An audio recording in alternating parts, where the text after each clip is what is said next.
الشيطان الرجيم بسم الله الرحمن الرحيم الحمد لله رب العالمين الرحمن الرحيم مالك يوم الدين إياك نعبد وإياك نستعين اهدنا الصراط المستقيم صراط الذين أنعمت عليهم غير المغضوب عليهم ولا الضالين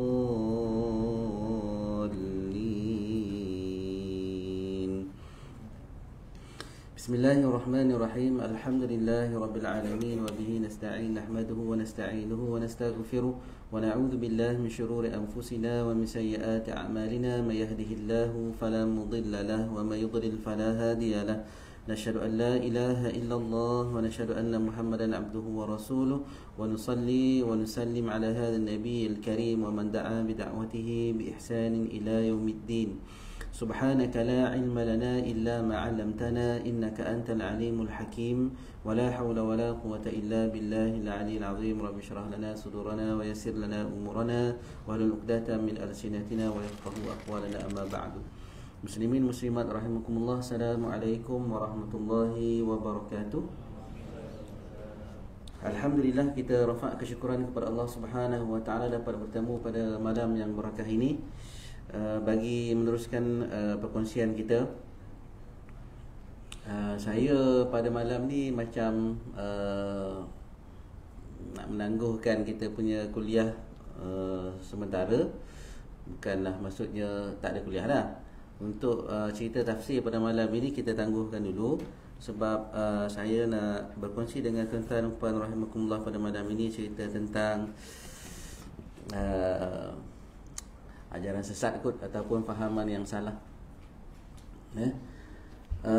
Saya terpanggil untuk berkongsi dengan tuan-tuan dan puan sekalian kerana yang pertamanya saya hari ini menghadiri suatu forum di ibu pejabat polis daerah Jempol tentang fahaman salah dan juga ajaran yang sesat ni. Dan kebetulan memang bidang tugas saya sekarang ni pun bercerita tentang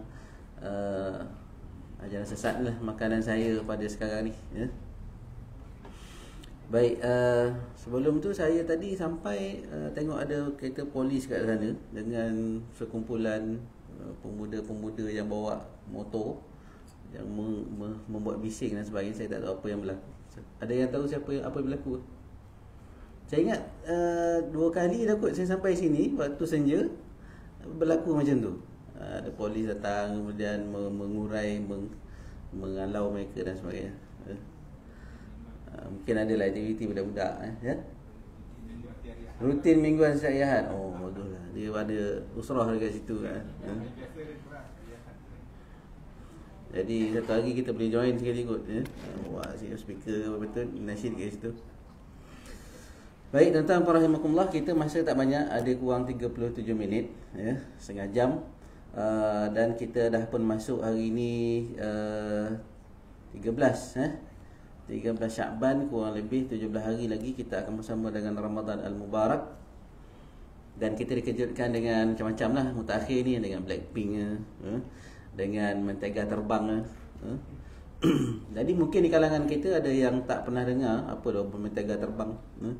Dan kalau tengok dekat YouTube boleh tengok banyak macam-macam lah. Ustaz Syabuddin, Jakim, beberapa statement daripada badan berautoriti berkenaan tentang mentega terbang yang saya rasa mungkin kita takkan dapat tengok pun kerana memang filem itu dibuat di dalam Malaysia dan ditayangkan di luar negara. Mutakhir ini sahaja ditayangkan dalam media sosial melalui satu platform View. Itu pun telah diturunkan, di-ban oleh SKMM.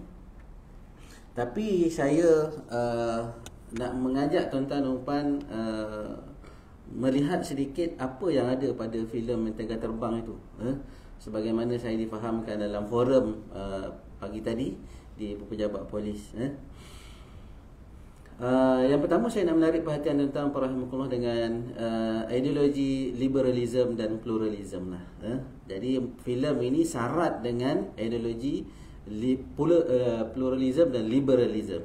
Liberalism satu ideologi yang telah diharamkan difatwakan haram oleh muzakarah kebangsaan pada tahun 2006 dalam muzakarah jawatankuasa fatwa kebangsaan yang ke-74 memutuskan bahawa aliran pemikiran liberal dan pluralism adalah sesat dan menyeleweng daripada agama Islam. Itu daripada fatwa kebangsaan. Daripada fatwa negeri, banyaklah. Saya ingat Syarikat Negeri dah keluarkan fatwa dan menggazetkannya. Termasuklah umpamanya Negeri Selangor, Negeri Sembilan pun sama, tahun 2014 perkara 1 memutuskan bahawa fahaman liberal dan juga plural adalah sesat dan menyeleweng daripada ajaran Islam. Liberalism dalam Islam lah, bukan liberal di luar kotak pemikiran orang Islam tu. Terpulanglah orang bukan Islam ada yang ramai je pemikiran liberal. Tapi kalau bawa pemikiran liberal dalam agama Islam, itu merupakan suatu perkara yang telah difatwakan sesat oleh fatwa kebangsaan dan juga negeri. Saya bacakan sirah fatwanya. Dalam perkara 2, mana-mana terbitan yang berunsurkan pemikiran liberal mestilah diharamkan dan dirampas. Yang perkara yang keempat, hendaklah individu yang berpegang dengan ajaran liberal dan juga plural hendaklah bertaubat dan kembali kepada ajaran Islam yang sebenar. Apa ideologi liberal ni? Dalam filem saya nak sebutkan kena saman pula saya. Dalam filem Pelantar Terbang ni dia telah mengisahkan seorang budak perempuan berumur 16 tahun bernama Aisyah yang mempunyai seorang ayah yang liberal. Pemikiran liberal ini bermaksud semua boleh, ataupun semua samalah, pluralism, semua agama sama. Tak semestinya agama Islam ni agama yang paling benar. Ini yang menjadi problem. Jadi seolah-olah ni sama juga lebih kurang dengan sekular. Agama dengan kehidupan ni tidak ada kena mengena pun. Kita nak bertatu ke, dalam filem tu digambarkan seorang ayah yang bertatu tapi semayang. Boleh baca Bible semasa makan malam, baca Bible sama-sama anak beranak. Kemudian terjemahkan tadabbur, kita tadabbur Al-Quran, kita tadabbur Bible dalam tu. Digambarkan seolah-olah hanya ada keluarga di Malaysia ni ketika makan malam anak beranak baca Bible. Pegang anjing, dan yang paling kita tak boleh terima makan babi dalam filem tersebut, makan pau babi. Dilakonkan oleh orang Islam, orang Melayu, dan juga sebahagiannya bukan orang Islam dan bukan orang Melayu. Dan yang paling worst dalam filem ni dialog apabila cerita mengisahkan seorang anak ni tadi, dia suka membaca kitab-kitab agama lain lah, Taurat, Bible, Veda, kitab-kitab Yahudi. Dan kebetulan mak dia sakit kanser dalam filem tu lah. Jadi dia tak boleh terima bila mak dia akan mati. Bila mati ni akan terpisahlah dia dengan mak dia, jadi dia tak boleh terima. Jadi apa cara supaya dia boleh bertemu lagi dengan mak dia atas dunia ini? Maka dia telah mempelajari satu kitab, verse daripada Veda. Lalu dalam kitab tersebut adalah versi Buddha dan juga Hindu yang menggambarkan bahawa kepercayaan orang Buddha dan Hindu itu terpulang pada mereka lah. Tapi kenapa kita nak ikut cara mereka percaya? Dia percaya dan ikut-ikut percaya akan penjelmaan semula, incarnation nama dia. Reincarnation, yang percaya bahawa bila kita mati, kita akan menjelma semula atas dunia ni dalam bentuk haiwan ataupun tumbuhan. Jadi somut ke, jadi rama-rama ke, jadi cicak ke. Jadi dia percaya yang itulah. Jadi bila ada versi seperti itu, maka dia merasakan, Aisyah dia rasa, oh ini best. So dia boleh jumpa lagi mak dia atas dunia, walaupun mak dia dalam bentuk somut ataupun dalam bentuk lipan bagur ke. Yang penting boleh jumpa. Jadi matilah mak dia ni. Maka bila mati, banyaklah scene dan dialog dalam filem ini, termasuklah pegang anjing, termasuklah dia minum holy water, mempersendakan dan meremeh, melecehkan Islam. Jadi perkara ini ditonton oleh orang Islam dan anak-anak orang Islam, sama ada di Singapura ataupun di Brunei ataupun di Indonesia, yang memang awalnya ditayangkan pada tahun 2021. Kemudian baru ditayangkan melalui media sosial di Malaysia ni. Dan sampai satu level ayah ni berkata kepada Aisyah ni, dia kata kalau Aisyah rasa ada agama yang lebih baik, bila Aisyah dah baca buku macam-macam, Veda lah, Bible lah, Taurat lah, kita baca Quran pun paruh mati nak hadam. Ini kan dibaca kitab lain pula. Jadi ayah dia kata apa? Terpulanglah kepada Aisyah, kalau ada rasa agama yang lebih baik daripada Islam, convertlah kepada agama tersebut. Ayah tak kisah pun. Masya-Allah, tabarakallah. Jadi satu dialog, satu babak yang sangat menyinggung kita semuanya.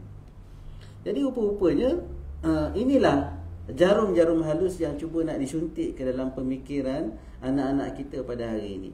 Anak-anak kita, saya ingat dekat Seremban ni mungkin tak berlaku lah, Allahualam. Tapi kalau di tempat lain, di Lembah Kelang umpamanya, perkara ni pada dia biasa je. Dan saya dah beritahu itu kan, bahawa perkara pakai tudung tak semayang ni biasa. Kemudian merasa tak nak pakai tudung pun dah biasa. Kejap pakai, kejap tak pakai. Sebab merasakan aku pakai tapi tak semayang pun. So 3 tahun akan datang kita akan dapati ramai tak bertudung lah. Perkara yang seperti inilah, pakai tudung, semayang, tapi ada kepercayaan lain. Ada merasakan agama lain lebih sempurna, lebih ideal daripada Islam. Ini satu perkara yang sangat membimbangkan, tuan-tuan rahimakumullah. Simple saja, sedangkan saya tengok pengarah dia bernama orang Islam lah, pengarah dia orang Islam.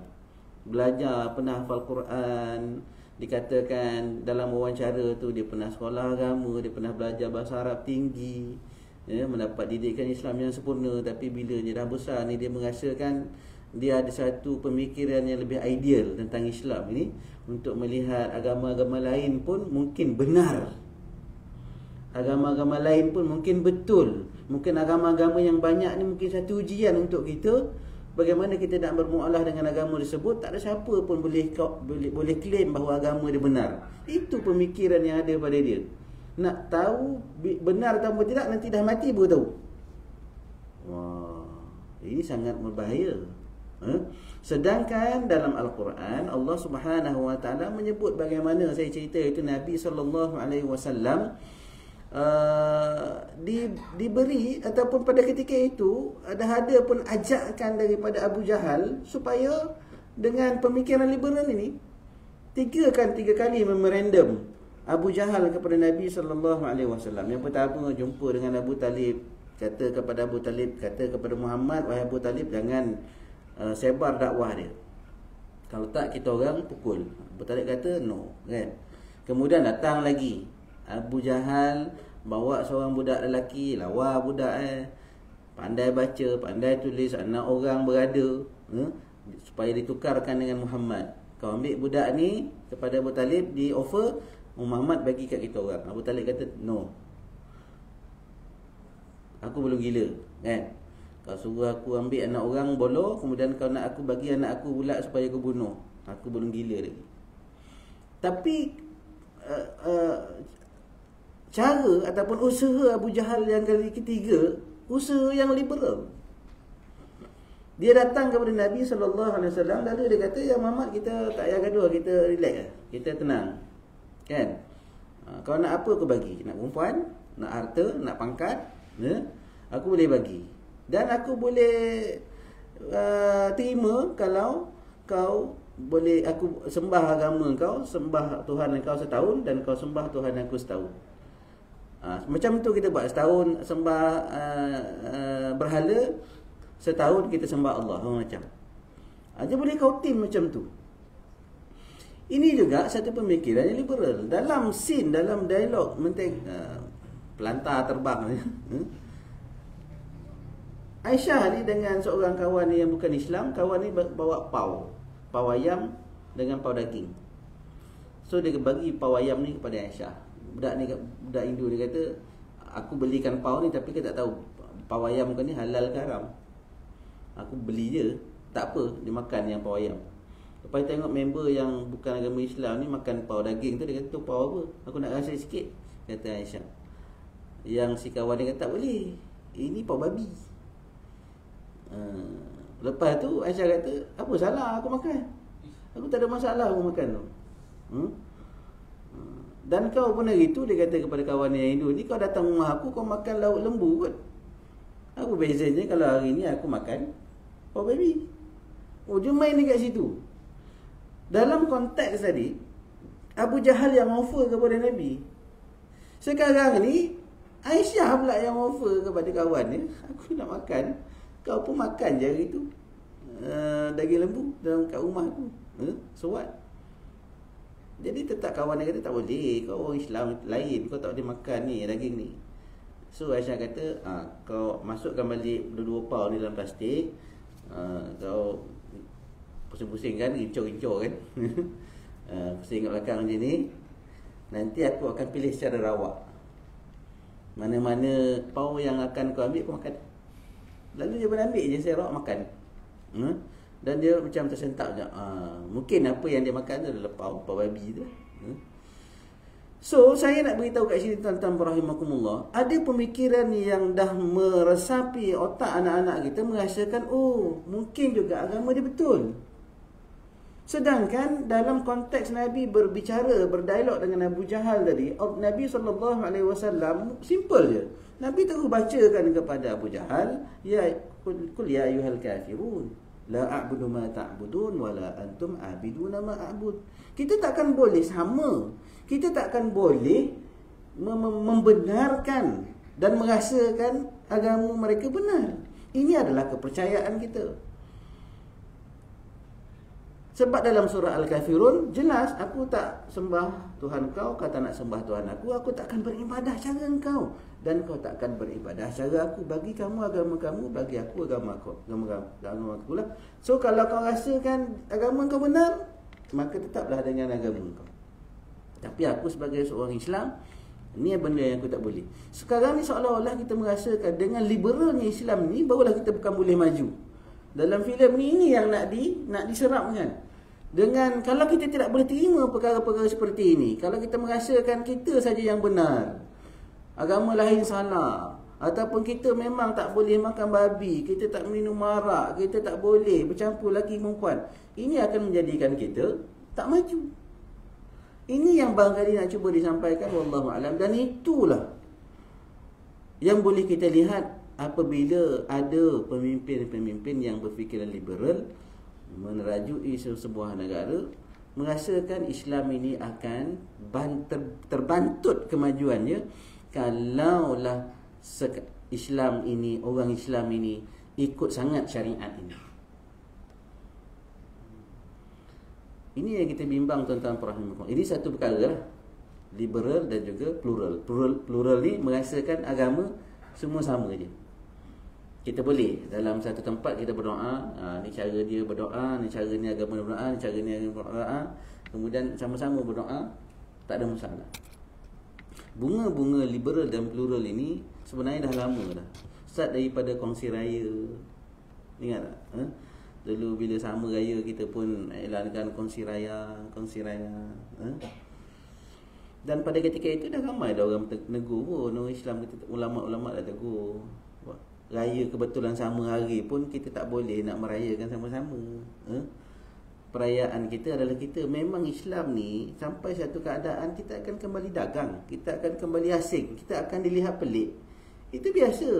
Bila kita dikatakan kita ekstrim, kita dikatakan kita tak makan babi, kita dikatakan kita tak minum arak, kita menolak kemajuan, memang itulah Islam. Memang itulah yang dialami oleh Nabi SAW ketika Nabi menyebarkan dakwah Islamiah. Nabi dilihat pelik, dikatakan gila, dikatakan pembohong, dikatakan macam-macam. Sebab pelik benar Muhammad ni.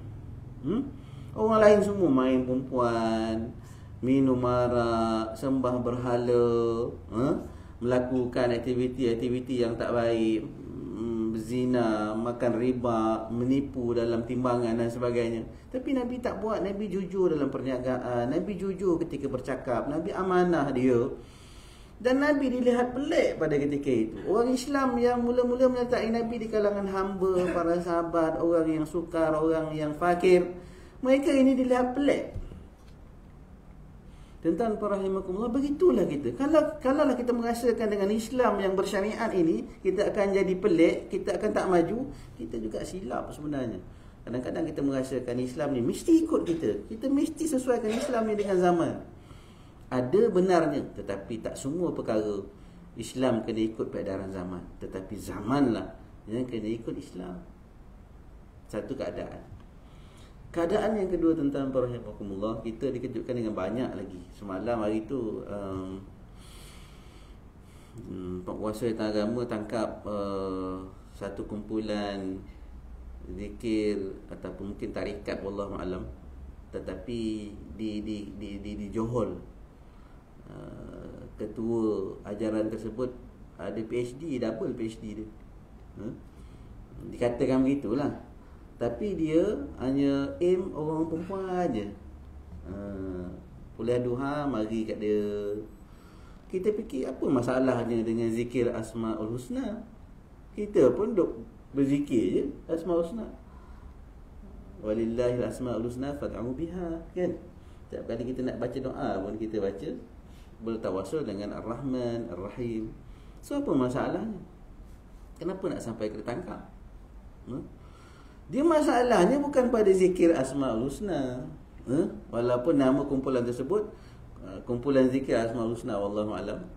Tetapi masalahnya pada klaim. Bila tanya mana dapat ilmu ni? Ilmu yang kena zikir ni sekian-sekian banyak, sekian-sekian banyak. Ilmu dapat mana? Ini ilmu datang direct daripada Allah. Ni yang problem. Bila cerdik sangat, dia dah merasakan dia dapat wahyu daripada Allah Subhanahu Wa Taala. Tak ada orang pun, tak ada umat pun yang boleh dapat ilmu terus daripada Allah Subhanahu Wa Taala selain Nabi kita sallallahu alaihi wasallam dan nabi-nabi yang sebelum dia lah. Nabi kita, nabi yang terakhir, tak ada dah orang jadi nabi selepas itu dapat wahyu direct daripada Allah Subhanahu Wa Taala. Tapi masalahnya klaim. Klaim akhirnya kena charge. Suruh penjara setahun. Satu keadaan. Keadaan yang kedua, ada pula yang ajaran sesat yang dah tak berupa ajaran sesat. Tuan-tuan rahimakumullah, mungkin ada di kalangan kita dah pernah tengok cerita Avatar. Avatar ni dia satu keadaan orang tu masuk ke satu alam. Saya nak ceritanya Avatar dulu dia berperang dengan musuh. Musuh ni memang rupa musuh. Tapi Avatar yang sekarang ni, dia berperang, musuh tu dah berupa dengan dia, dah sama rupa. Ajaran sesat, kalau kita dulu kata ajaran sesat dulu, kita akan boleh membayangkan ajaran sesat ni mungkin dia pakai sorban hitam macam Abu Jah, kemudian dia duduk berzikir dalam gelap campur lelaki perempuan, kemudian dia mengaku Nabi masuk dalam tubuh dia.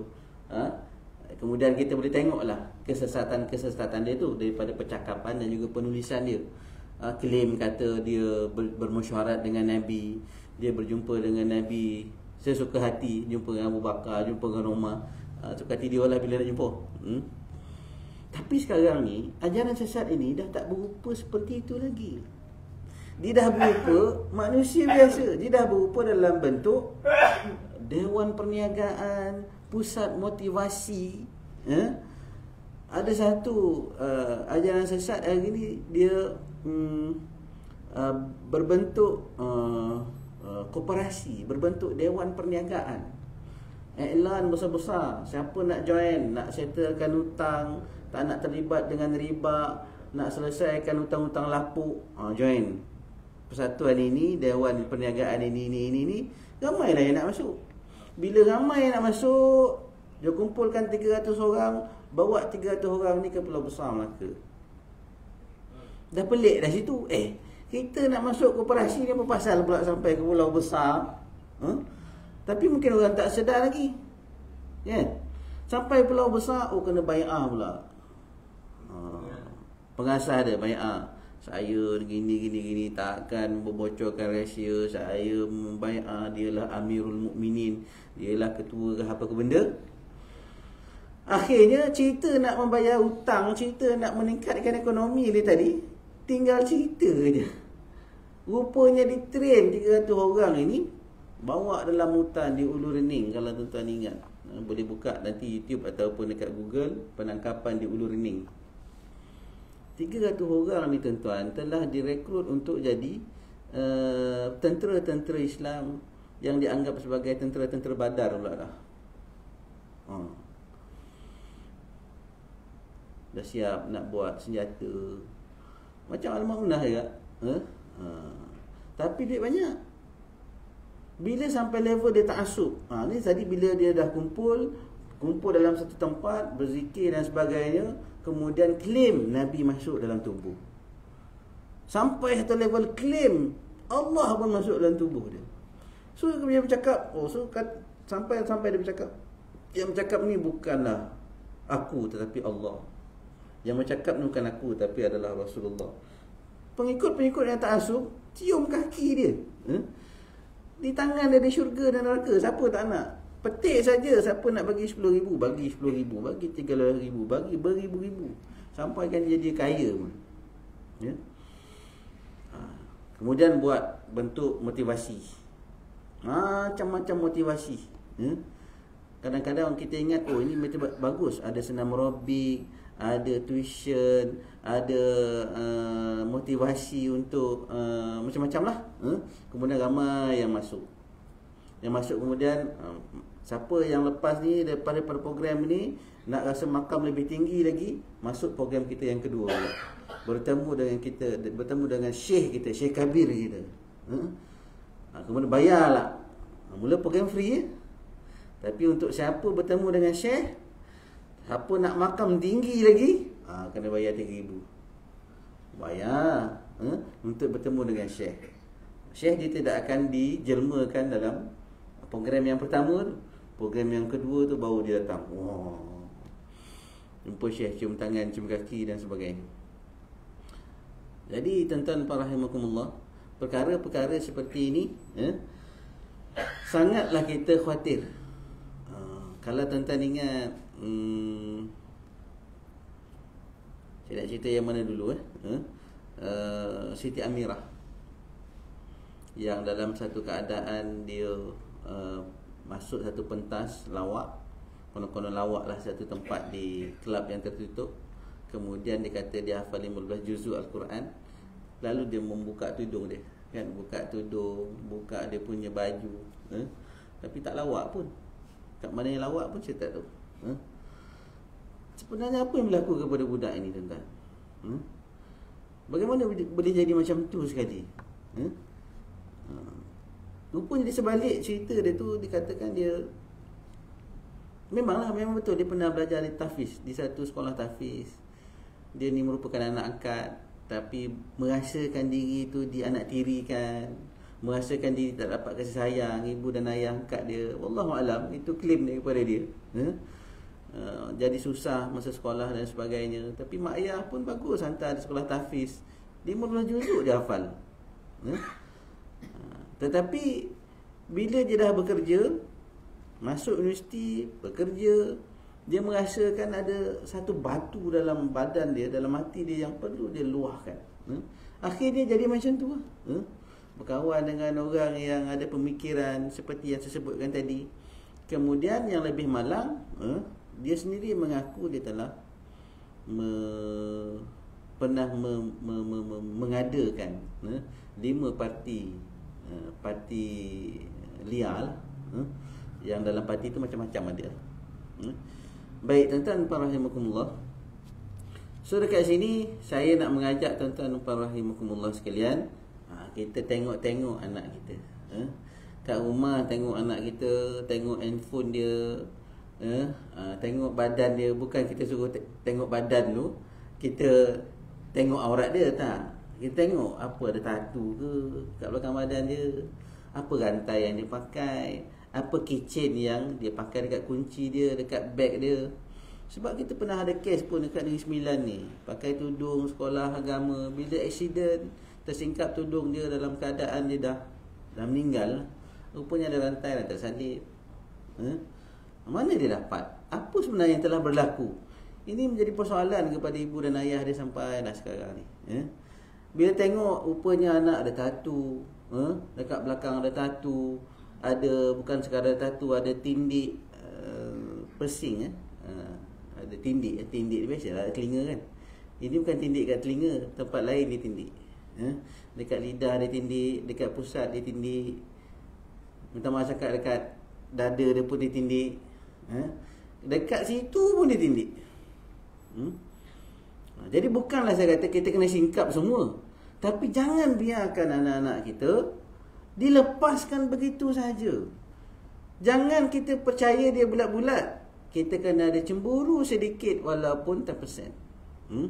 Balik ni tengok handphone dia, tengok laptop dia, tengok bilik tidur dia, dengan siapa dia berkawan. Ini sangatlah penting tuan-tuan rahimakumullah. Puncanya kadang-kadang daripada kawan lah, tapi saya tak nafikan punca lebih banyak daripada rumah. Kullu mauludin yuladu 'alal fitrah, kata Nabi, fa abawayhi yuhawidanihi aw yunassiranihi aw yumajjisanihi. Setiap bayi dilahirkan dalam keadaan fitrah, tak ada dosa, bersih dia. Tetapi fa abawayhi, kata Nabi, mak dan ayah lah yang mencorakkan dia, sama ada jadi seorang Yahudi, jadi orang Nasrani, ataupun jadi orang Majusi, ataupun jadi anak yang saleh, yang taat kepada Allah Subhanahu wa taala. Saya cukup cemburu dengan ada sahabat kita di sini yang datang tadi, bawa anak dia, bawa mak dia, bawa isteri dia dalam satu kereta. Saya sungguh cemburu. Jadi itulah keadaan yang kita nak dalam rumah kita, tuan-tuan rahimakumullah. Rumah kita hari ni budaya dia budaya apa? Adakah rumah kita pada hari ni budaya dia budaya pawagam? 24 jam Netflix, 24 jam tengok TV, cuti sekolah ni memang depan TV lah kau jual.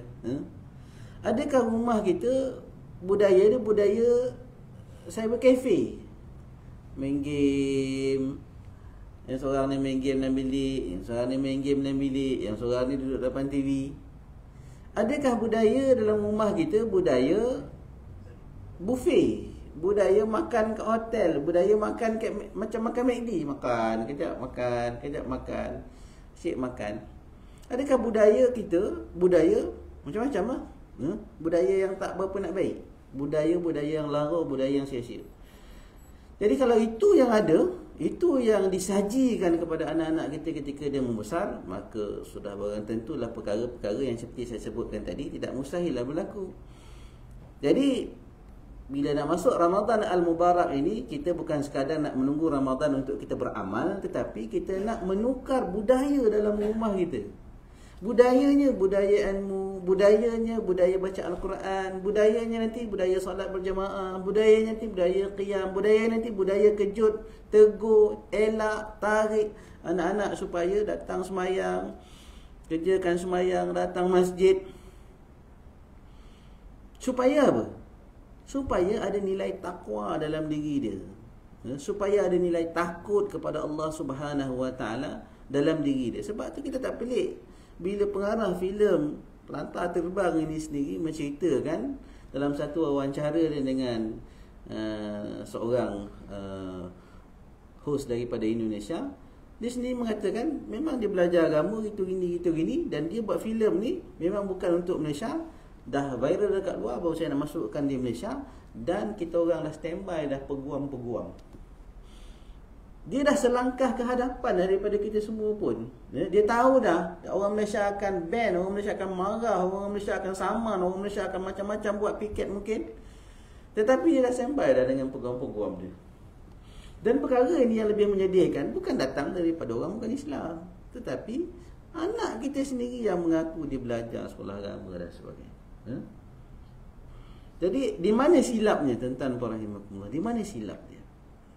Sedangkan saya kata tadi, kalaulah silap dekat rumah, mak ayah dia bagus, mak ayah dia bagi didikan yang sempurna, sekolah, letak agama, belajar tahfiz dan sebagainya. Tapi rupanya ada silap yang kedua. Silap yang pertama, saya kata tadi, di rumah budayanya bukan lagi budaya taat kepada Allah. Dekat rumah dah ada budaya yang tak berapa nak baik. Sekarang ni budaya okey di rumah. Tapi silap yang kedua kat mana? Silap yang kedua, kawan-kawan.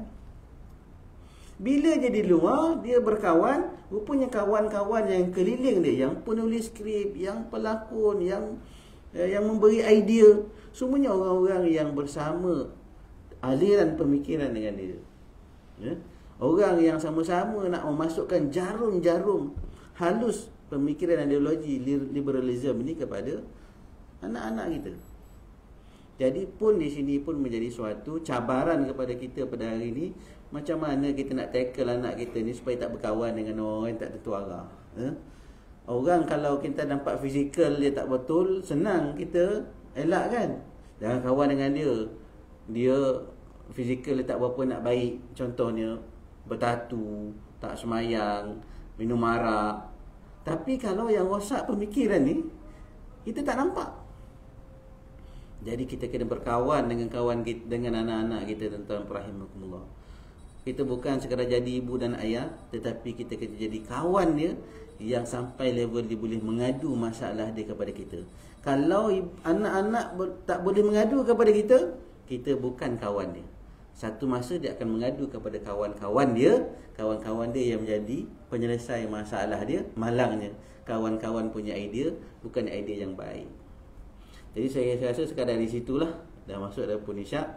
Apa yang saya dapat pagi tadi tentang rahimakumullah, saya cuba kongsikan kepada tentang rahimakumullah. Kalau anak-anak kita tanya balik ni, ada tengok ke cerita Mentega Terbang? Kalau dia dah tengok, kena betulkan balik pemahaman dia. Kalau tuan-tuan ada link, tengok sekali, tengok apa benda, kemudian terangkan kepada anak, ni tak betul ni, yang ni tak betul cakap dia ni. Betulkan balik. Kalau dia tak pernah tengok, alhamdulillah, beritahu dia jangan tengok. Kalau tengok, takut-takut dia akan berubah pemikiran dia, terjentik dia dengan jarum-jarum halus liberalism dan pluralism. Wallahu ta'ala alam. Kita akhiri dengan kalimah yang mulia, tasbih kafarah dan surah Al-As. Subhanakallah bihamdihi, subhanakallah bihamdika, asyhadu an la ilaha illa ant, astaghfiruka wa atubu ilaik. Wal 'asri innal insana lafi khusr illa alladhina amanu wa 'amilus solihat wa tawasaw bil haqq wa tawasaw bis sabr. Assalamualaikum warahmatullahi wabarakatuh. Kita ada surah Al-Mulk, kita akan baca selepas syak takut.